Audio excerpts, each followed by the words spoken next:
तो हेलो मेरे जिगर छल्लों, क्या हाल है आप लोगों का। आशा करते हैं आप लोग बहुत ही मस्त और स्वस्थ होंगे। तो मेरे जिगर छल्लों, आप सभी को और आपके पूरे परिवार को इस पूरे मकर संक्रांति की हार्दिक शुभकामनाएं हम बधाई देते हैं। तो जिगर छल्लों, आज जो है हम लोग लेकर आए हैं भौतिक विज्ञान क्लास 12th का जो बहुत ही खतरनाक पेपर है और ये वायरल पेपर है। कोड नंबर याद रहे आपको कि 346 और BX, ये जो होता है कोड नंबर आपको याद होना चाहिए। यही आपका पेपर में आएगा जो कि ये वायरल पेपर है। क्या है? वायरल है, वायरल क्या है? वायरल पेपर है। ठीक है, इतना ध्यान दीजिएगा। इसमें क्या लिखना है आपको? तो अनुक्रमांक लिखना पड़ेगा और आपको नाम लिखना पड़ेगा। बाकी तो आप पेपर पे कोई भी कलम कापी से कलम से गोजेंगे नहीं, लिखेंगे नहीं, कुछ टच नहीं करना है। ये बाकी निर्देशांक दिया है, इसको 15 मिनट पहले आपको पढ़ लेना है, फिर उसके बाद से आपको हल करना है। देखिए, खंड खम दिया आपका बहुविकल्पी दिया है, बम में लघु उत्तर दिया है, फिर अति लघु उत्तर दिया है, फिर स में लघु उत्तरीय, फिर द में लघु उत्तरीय प्रकार सेकेंड नंबर से, फिर अगला है आपका विस्तृत प्रश्न यानी कि एम, यानी कि कुल मिलाकर होता है अ ब स द, यानी कि 4 विभक्त में 4 भागों में विभक्त किया गया है। अब देखना है बस हम खाली क्या करेंगे इसमें कि प्रश्न बताएंगे, तुरंत फटाफट आप होता है उसको देख लेना है। ठीक ना, देखिए पहला प्रश्न होता है आपके सामने ये पड़ा है, इसको तुरंत फटाफट आप लोग नोट करते हैं। ठीक ना, क्योंकि हम समय ज़्यादा लेंगे नहीं। तो ये प्रश्न पहला है। ये प्रश्न नंबर दूसरा आपका है कि निम्नलिखित में से सम न्यूट्रॉनिक युग्म क्या है? सम न्यूट्रॉनिक युग्म क्या है? इसको देख लीजिए फटाफट और इसको हल करके अपना अपने किताब में तैयार रहिए पहले से, क्योंकि जब तक तैयारी बने रहेगी ना तभी तक लड़ाई करने में मजा आता है। ठीक है, दूसरा हमारे पास क्वेश्चन कि किसी विद्युत चुंबकीय तरंग में चुंबकीय क्षेत्र का आयाम इतना दिया है, तो यदि तरंग की आवृत्ति 10/12 हर्ट्ज है तो संबंधित विद्युत क्षेत्र आयाम क्या होगा? देखिए फटाफट क्वेश्चन देख लीजिए, फटाफट आप लोग इसको नोट करते रहिए अपने कॉपी में। ठीक है ना, ताकि तो आपको बहुत आसान रहे।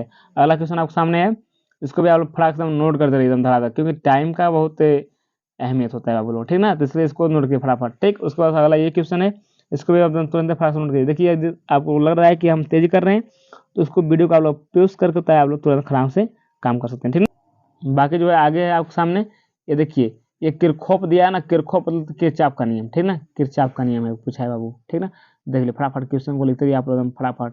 हम दिखा रहे हैं बस, खाली एकदम लिखते रहिए। हम जानते हैं टाइम का अहमियत कितना है, इसलिए एकदम फटाफट आप लोग लिखते रहिए। हम बस दिखा रहे हैं क्वेश्चन आपको, एकदम ये पेपर में बाबू एकदम आएगा, एकदम ये वायरल पेपर है।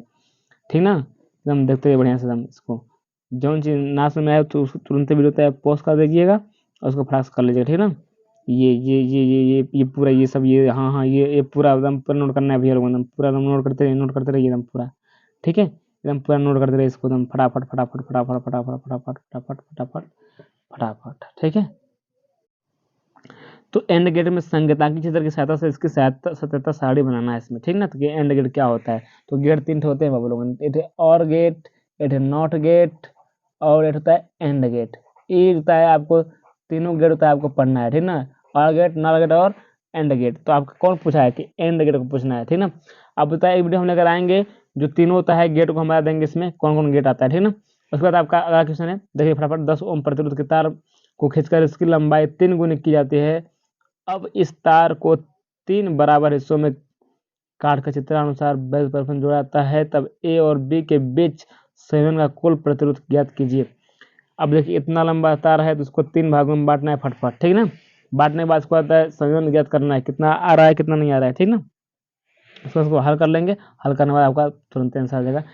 छोड़िएगा मत बोल घंटे, कह लिए कि ये वायरल पेपर है। ठीक ना, अगला है बोर परमाणु मॉडल के आधार पर सिद्ध कीजिए कि परमाणु की अस्थायी कक्षाओं में इलेक्ट्रॉन का परिक्रमण काल टी मुख्य क्वांटम संख्या n के घन के वृत्त का अनुपात होता है कि ना होता है। देखना, इसको भी देख लीजिए बहुत बढ़िया से।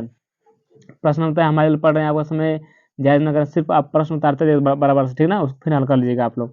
प्रकाश के विवर्तन के एकल रेखा छिद्र के प्रयोग में तरंगदैर्ध्य इतना हो तो नैनोमीटर के लिए प्रथम निम्नलिखित किसी दूसरी तरंगदैर्ध्य λ2 के प्रथम उच्चिष्ट से संपाती होता है। तरंगदैर्ध्य λ2 का मान ज्ञात कीजिए। हाल प्रश्न पढ़ते रहे हमारे बाबू लोग। चांदी का कार्यफलन इतना है तो बोल्ट में जब 100 नैनोमीटर तरंगदैर्ध्य का परावैज्ञानिक प्रकाश इस पर डाला जाता है तब निरोधी विभव 7.7 वोल्ट प्राप्त होता है। 200 नैनोमीटर तरंगदैर्ध्य में प्रकाश के लिए निरोधी विभव का मान ज्ञात कीजिए। फिर अगला है बायोसेवर्ट का नियम की सहायता से वृत्ताकार धारावाहिक कुंडली के केंद्र पर चुंबकीय क्षेत्र का सूत्र प्राप्त कीजिए। ठीक है, खास सूत्र प्राप्त करना, उसमें होता है लिखकर सूत्र प्राप्त करेंगे, तीनों आपको मिल जाएगा। ठीक है, धातु के दो गोलों के व्यास 6 सेंटीमीटर तथा 4 सेंटीमीटर है, इन्हें समान विभव तक आवेशित किया गया है।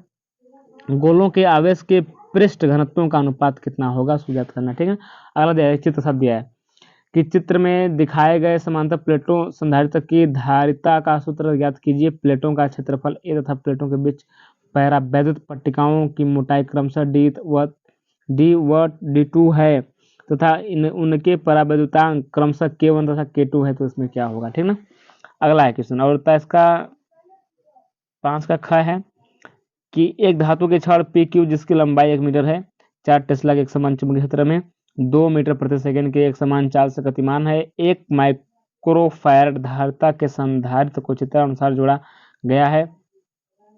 चुंबकीय क्षेत्र कागज के तल के लंबवत के नीचे और दिष्ट है, ज्ञात कीजिए। छड़ में PQ के सिरों पर बीच में जो विभवांतर होता है उसको याद करना है, फिर संधारित्र पर आवेश याद करना है। ठीक है, तो अगला क्वेश्चन है दिए गए परिपथ की सहायता से प्रतिरोध R1, R2 तथा R3 में प्रवाहित धाराएं ज्ञात कीजिए। सेलों के आंतरिक प्रतिरोध नगण्य है, क्या करना है, नगण्य। चित्र दिया आपका, या तो आपको ये करिए या तो अथवा में, या तो करिए। अथवा में क्या दिया आपका, अथवा में देखना पड़ेगा क्या है कि चित्र में संतुलित मीटर ब्रिज बनाना है, मीटर से तो का परिपथ चित्र दर्शाया गया है और संतुलन बिंदु सिरे ए से 40 सेंटीमीटर की दूरी पर प्राप्त होता है। जब 10 ओम का प्रतिरोध R1 प्रतिरोध के श्रेणी क्रम में जोड़ते हैं तब संतुलन बिंदु सिरे बी से 40 सेंटीमीटर से प्राप्त होता है। तो R1 तथा R1 का मान, R1 था R2 का मान, देखिए ये है मीटर से तो। इसमें आपको देखना है कि ये जो होता है आपका, ये वाला हिस्सा होता है आपका R1 है और एक आपका है R2 है। ठीक है, चित्र देखना है आपको कि ए से 40 सेंटीमीटर की दूरी, यानी कि ए से होता है यहाँ तक जाने में कितना दिया गया, 40 सेंटीमीटर दिया गया। फिर वही होता है कि जब 10 ओम का प्रतिरोध R1, यानी कि 10 ओम का हमें प्रतिरोध देना है, कितना, 10 ओम का। ठीक है, यानी कुल मिलाकर आपको R2 में ज्ञात करना है कि इसकी बची हुई लंबाई कितनी है, तो लगभग हमारे हिसाब से 60 होनी चाहिए, क्योंकि उतना आएगा। ठीक है, आगे हम बढ़ते हैं कि परिपथ चित्र की सहायता से ट्रांजिस्टर की दोलायमान प्रक्रिया की कार्य प्रणाली समझाइए। दोलायमान क्या होता है। अथवा में परिपथ की सहायता से PN संधि का पूर्ण तरंग दिष्टकरण प्रक्रिया समझाइए। बहुत आसान है, आप लोग इसको कर लीजिएगा। ठीक ना, तीसरा है यंग के द्विस्लिट प्रयोग की सहायता से NV अदीप्त फ्रिंज की केंद्रीय फ्रिंज से दूरी का सूत्र प्राप्त कीजिए। अथवा ई ना आ रहा है तो हाइगेंस का नियम लिखना पड़ेगा आपको। ठीक है, हाइगेंस का तरंग सिद्धांत क्या है, इस सिद्धांत का उपयोग करते हुए प्रकाश के अपवर्तन का स्नेल का नियम स्पष्ट कीजिए। आगे हम लोग बढ़ते हैं, अगला क्वेश्चन बचा लोगों ना। ये जो क्वेश्चन है आपका 5वें प्रश्न का था ना, उसमें 5वें प्रश्न का, उसमें तो आप देखेंगे 2 ठे आपको दिखाया गया था और इतना आपका तीसरा नंबर पे यहाँ से चालू है। ठीक है, थोड़ा सा मिस्टेक हो गया है, उसको देख लीजिएगा। ठीक है, ये तीसरा नंबर का है, तो 5वें का तीसरा है। किसका है, 5वें का तीसरा। संधारित्र की कौन सी प्लेट पर धन आवेश है, इसको देखना पड़ेगा। ठीक ना, कि कौन से प्लेट पे धन आवेश है, ए पर है कि बी पर है, इसको बताना पड़ेगा। ठीक ना बाबू। अब देखिए अगला दिया ग का दिया है कि विभव मापी की सहायता से किसी सेल के आंतरिक प्रतिरोध ज्ञात करने का सूत्र व्युत्क्रम कीजिए। इतना है, बहुत आसानी वाला। ठीक ना, ओकर बाद होता है एक प्लास्टिक के अर्धगोले की वक्रता त्रिज्या 8 सेंटीमीटर तथा अपवर्तनांक। ठीक है, तो क्या दिया आपका, एक प्लास्टिक के अर्धगोले की वक्रता त्रिज्या 8 सेंटीमीटर तथा अपवर्तनांक 1.6 है। तो मुख्य अक्ष पर अर्धगोले के भीतर एक बिंदु स्रोत 0 है। 0 बोल तो ओ है, ओ के प्रतिबिंब की स्थिति ज्ञात कीजिए जब उसे समतल पृष्ठ की तरफ से देखा जाता है, और दूसरा है गोलीय पृष्ठ की तरफ देखा जाता है। मतलब 2 तरफ देखना है, या तो इसको देख ले गोलीय पृष्ठ से, या तो समतल पृष्ठ देख ले। तो उसमें कैसा कर दिखाएगा, उसका प्रतिबिंब देखना है। ठीक ना, देखिए ये दिया है उसका चित्र। एक तो ये समतल वाला हिस्सा है और ये वाला हिस्सा होता है आपका है जो गोली वाला हिस्सा है। ठीक है ना, तो इसमें देखना पड़ेगा, ऐसे देखेंगे तो आप कैसा प्रतिबिंब बनेगा और इधर से देखने पर कैसा प्रतिबिंब बनेगा। ठीक है, इसको देख लीजिएगा।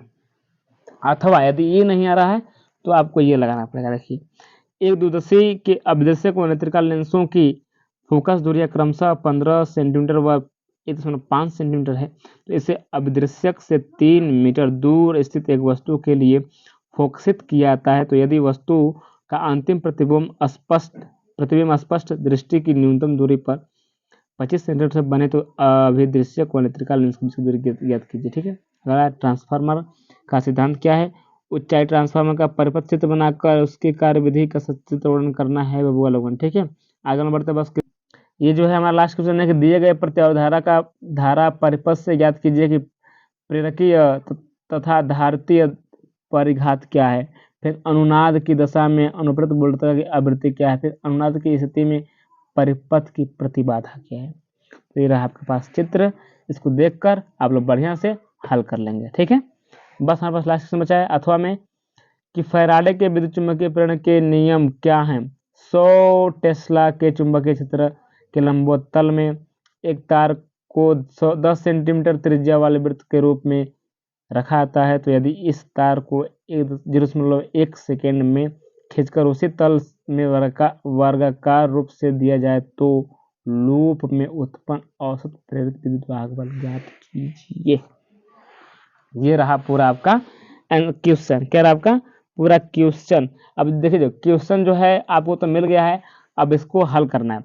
अब देखिए कुछ ऐसे मान होते हैं जो आपको नहीं आते हैं, तो वह जो होते हैं मान ऐसे दिया होता है, तो इसको तो है बहुत बढ़िया से पीछे भी बार आप पेपर को पलट करके देख लेंगे। देखिए इसमें 2 माध्यम होगा, एक तो आप तो हिंदी में पढ़ते तो हिंदी का देंगे।